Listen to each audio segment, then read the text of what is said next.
My name is Ramona Shackleford, and I'm the coordinator of the Northwoods Cooperative Weed Management Area. And our organization works in the far northern part of Wisconsin, including Iron, Bayfield, Ashland, and Douglas counties. And we work with a lot of different partners on treating invasive species across the landscape.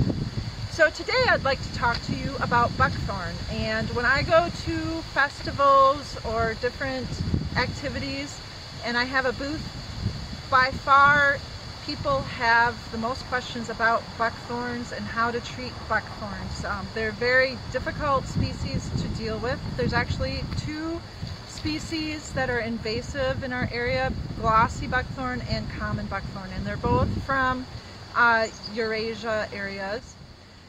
And they were planted as landscaped or hedgerows in the mid-1800s to early 1900s.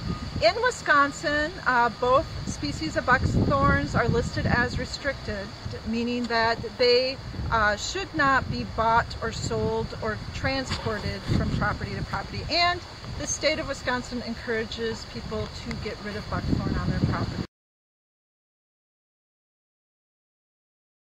I am here today in Ashland, Wisconsin at Prentice Park, which is on the west end of the town. And if you look around in Prentice Park, you can see all this understory here is buckthorn. So it's a very thick buckthorn throughout much of Prentice Park. It's a pretty large park. So if we're going to look at some of the buckthorn, here we have common buckthorn. Okay, so common buckthorn has thorns.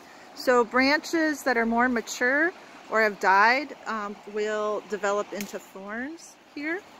So the tip of these branches become pointed and sharp. Common buckthorn has leaves that are egg-shaped and they're simple. They have fine teeth at the edge of their leaves and they have a central mid-vein on the leaf with 3 to 4 smaller veins coming off from that and going up toward the tip of the leaf. They are attached to the branch opposite one another or slightly off. So mostly opposite, but sometimes it's not exactly opposite each other along the stem. The berries are developed by August or September. Here we're in October, and they are connected to the stem, just like glossy buckthorn. They're in the axil of the leaves. And common buckthorn has female plants that only produce female flowers, and then other plants that produce male flowers. So a good method of treatment is if you start with at least the female plants, you won't have seed production. So it's good to focus on those plants. As we're getting, it's October and these leaves are still green, so that is another characteristic. Here we have glossy buckthorn. As you look at the leaves, they are entire, meaning they have no teeth at the edges. They have one main vein, central vein, with 8 to 9 smaller veins coming out, going towards the edge, kind of slanted upwards. They are attached to the branch alternately, meaning they're not across from one another, so they're alternate along the stem. They have no thorns at the end of the stem as common buckthorn, so no thorns on glossy buckthorn. They also, like common buckthorn, have the flowers are at the base of the leaves, so in the axils of the leaves, and then they become red fruit and then black fruit later on. And this is different than the cherries. A lot of people confuse them with cherries because these look a little bit like cherry fruit, but the cherry fruit are on branching racemes that come off a stem, so, and they're all together in a bud. So glossy buckthorn have male and female parts on each flower, so all plants are able to produce fruit, unlike common buckthorn. Common buckthorn has a female flowers on some plants and male flowers on other plants.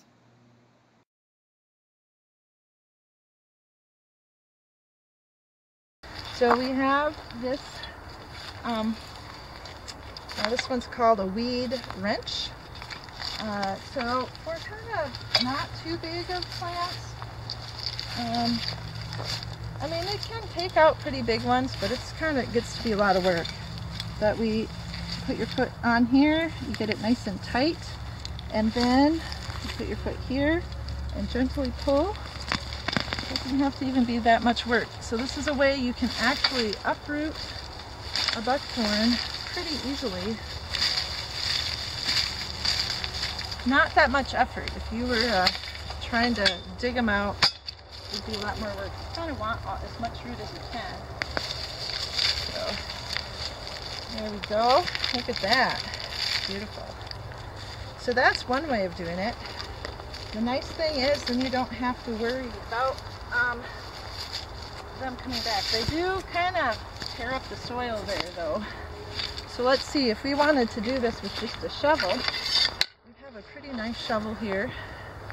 Let's see, here's a smaller one right here. How about we do this guy?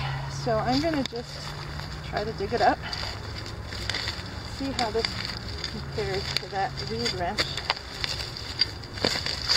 Alright, let's see if we can get it. It's a little bit more work. It's lighter to take out. So I see the advantages for sure. There, I got it, but it was a little bit more work for a little guy.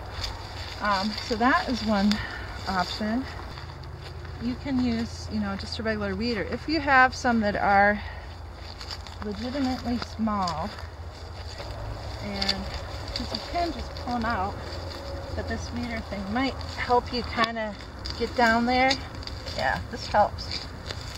So you get the whole root, because it still broke off. So that's the trick, is getting that whole root. A little saw you can carry into the woods, and fold up saw is pretty safe carrying it, and then you can cut them and then put some concentrate herbicide on them. Oh gosh, at the base.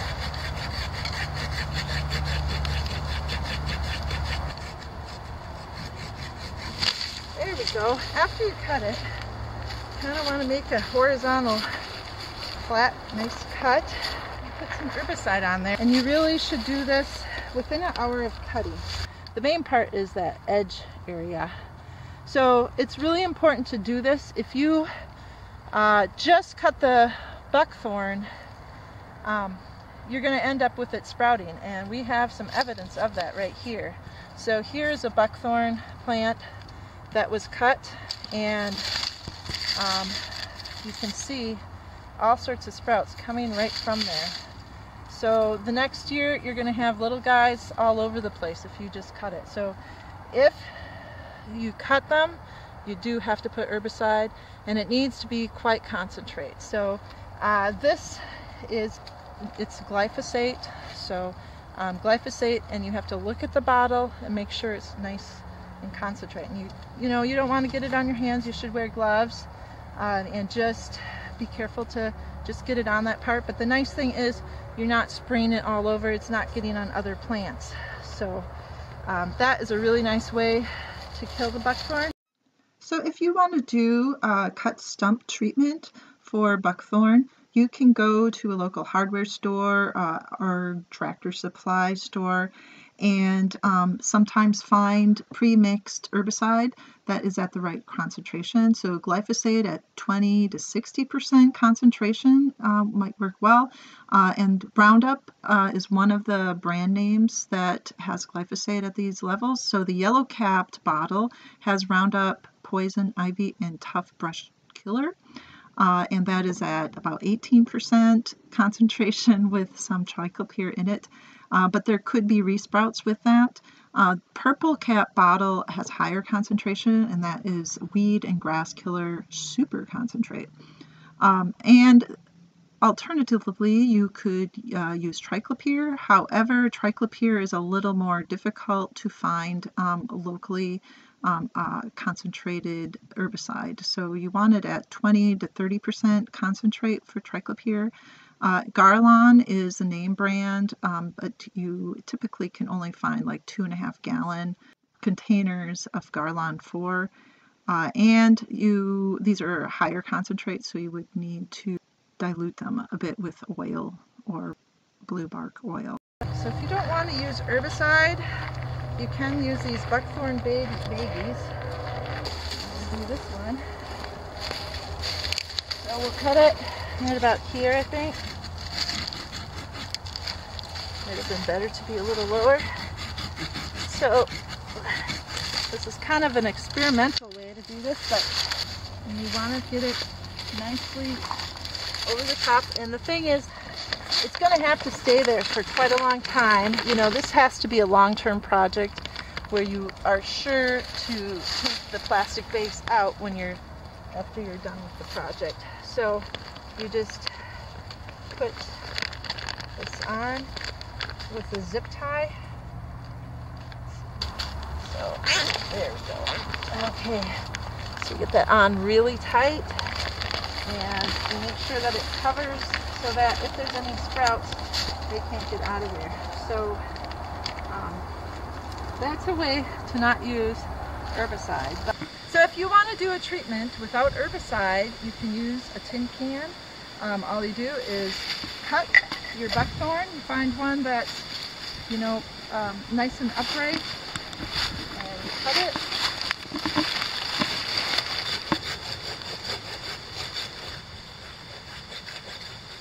Okay, this is a real big guy, but it's nice to get the big ones out. It has lots of fruit on top.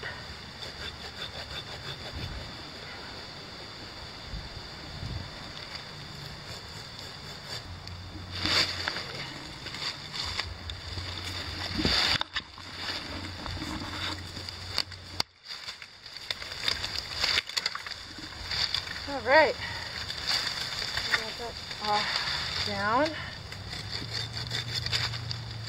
and we're going to take a pretty big can here, and we got to try to get it nice and level and over that whole thing, so we don't want any sprouts. So we'll check on this and see how well this works, but we might need to have it on here for a few seasons, a few years even, to see if we can kill this. But it's a way to do it so that you don't have to use any herbicide. And you put a big rock on there so the sprouts can't get out. So it's going to sprout little branches from that base, but if they can't get out, they'll die, and eventually that whole plant will die. Okay. If you're at a location that was cut, hand cut, but not treated with herbicide, and there's a lot of sprouts that have come up, it's very difficult to pull those out because they've been cut, or do the stump cut method. So in that case, you may need to do a foliar treatment. When you do a foliar treatment, you want to do a low concentration amount of herbicide. So you can use glyphosate at 1 to 2% or triclopyr at 1 to 2%. And it is best to do this in the fall when the other plants are dead. And for any herbicide treatments of buckthorn, they can be done much of the year. Spring is not as good of time, and the fall is, late fall especially, is the best. So the big problem with buckthorn is that it can be a bit overwhelming. Individuals, plants are not really that difficult to kill, but often it will take over an area, and once you realize that you have this problem, you feel a little bit overwhelmed. So that is why it's good for groups to work together to get rid of it, or you just have to think of working on a little bit at a time. So, you know, you don't have to get it gone immediately, you know, that year. It's really a species that you need to work on persistently year after year. Even if you treat an area, you are going to need to come back because there are seeds there that might start developing, so they can be persistent in the, or viable in the soil for up to 5 years. So whenever you do a treatment, you want to come back and retreat it to make sure that you kill everything, and then you can have success. But it is important to be persistent and not get overwhelmed. Just say, I'm going to work on this section of the property, and you can do it. In September and October, the NCWMA organized 2 half-day canoe trips for volunteers to treat buckthorn on Clough Island between Duluth and Superior. This project is funded by a mini-grant through the Wisconsin DNR. We are planning, that is the NCWMA is planning, to host more buckthorn blast trips next year. If you are interested in taking part next year, be sure to get on our email list. You can get on our email list through our website and just click Join the NCWMA email list. Here are a few videos from the island. Hello, we are out here on Clough Island in the St. Louis River, over around 350 acres. And on the southern end, there was a farm in the early 1900s, and now there's a lot of thick buckthorn in that area. We currently are in the northern end of the island, and here, if you look around, there isn't a lot of buckthorn. When you look around, it appears to be a nice native plant. So we have some nice trees, some cedar, and balsam fir, and hazelnut plants, and if you look around, it doesn't look too bad. But if you look a little closer, you will find there are small buckthorns. So here's a little guy, not too big. Here's another one over here. So if we, oh, and look at next to that, we actually have a Japanese barberry here too. So because there was a farm here and this just has been left, even though we're quite a ways away from where that farm was, the buckthorn has infiltrated into even this nice forest. So if we left this alone, these buckthorns would start taking over, and they could just take over the whole understory here. So because they're small, a lot of them can just be pulled out. If it's a fairly small one, you can pull it from way down at the lower bottom part and just tug a little bit gently, because you want to get the whole root out. And there we go. So there's a buckthorn plant, and we're going to just put this in the trees. We're not taking it out. When it dries out, it should be completely dead, and we won't have to worry about that. If they're a little bit bigger, like this one, we have this weed wrench, which is really fun. We have a smaller one, and this one's a little bigger, but then it's not so much hard work. You just get it maybe a lot around the base of the stem, and you pull it tight. Make sure it's nice and tight, and then you just pull it up, and you can pull out a nice, pretty big plant with this guy. So there we go. Got a lot of that, almost all the root. Looks like it broke one spot, but that will do a good job at definitely taking out these plants if we can just pull them out like that. So here's a barberry. It has little spikes, and people put them in their yard. They're still, sometimes you can see them in greenhouses, people selling it, even though it is restricted in Wisconsin. That shouldn't be sold. But there's different varieties, but it has been found to be one that can take over the understory, just like that buckthorn. So we definitely want to take this guy out too. And if you have these in your yard, you should get rid of them and not buy them, because they have berries that will get into the forest.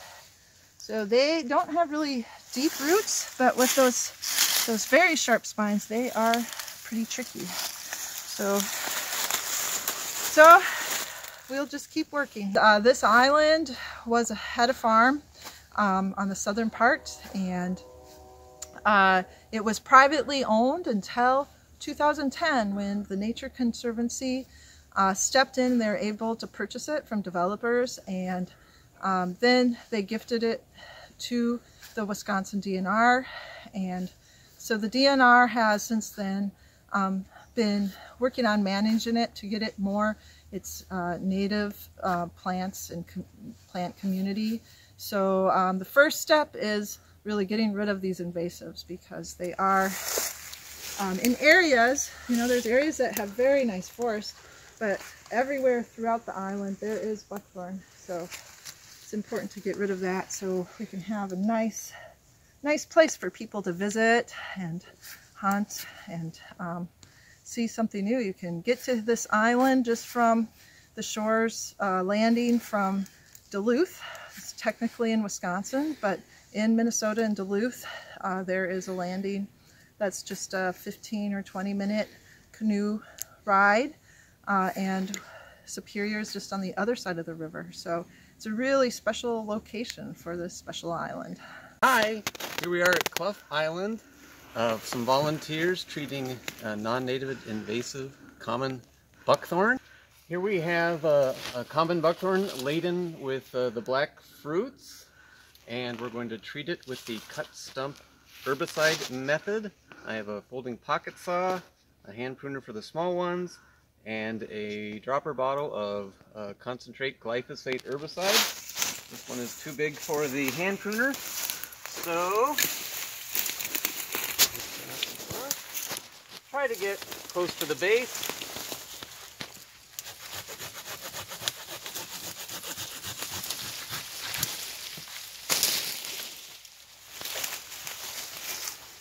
And you only need herbicide on the living cambium right there. And this will keep it from resprouting. That's it. Okay, can you show me what you've done so far here? Well, besides common buckthorn, there's a lot of exotic honeysuckle, probably Bell's honeysuckle. And this underneath the aspen canopy.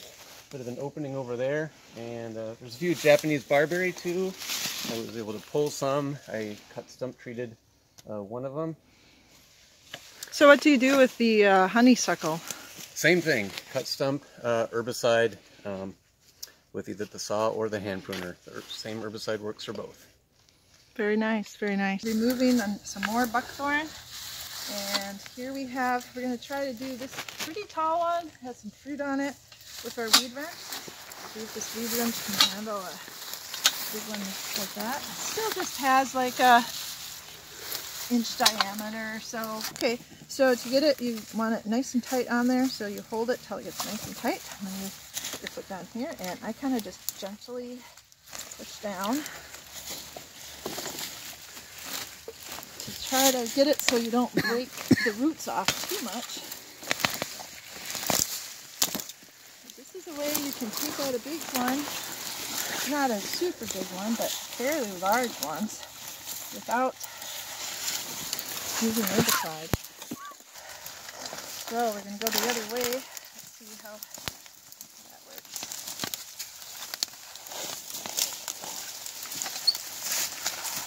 Okay. There we go. Now we're getting it. Oh. There we go. So yeah, it's a little bit of work. You do some soil disturbance there, so that's another impact, but you can take out a really pretty big plant and not have to worry about respreading at all and not use an herbicide. This does have fruit, but it just wouldn't be worthwhile to try to take all those fruits with us. There's a lot of buckthorn on this island. The big thing is next year it can't produce fruit, and it will really slow down the buckthorn spreading in this island. Some of these really have a lot of berries on there. So these can spread by the birds, so they can be spread all over a large area by them eating them and dispersing those berries. So if you think, oh, well, I don't see it spreading, you might not see it spreading from your yard, but it actually, even if it's not spreading right around it, the birds can be spreading it into forests nearby.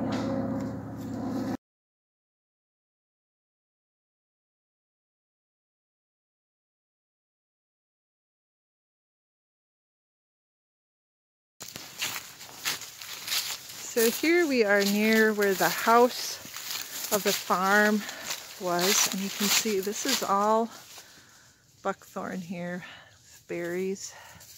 So this is what happens to a forest where you don't see much native plants down below because it's just so thick with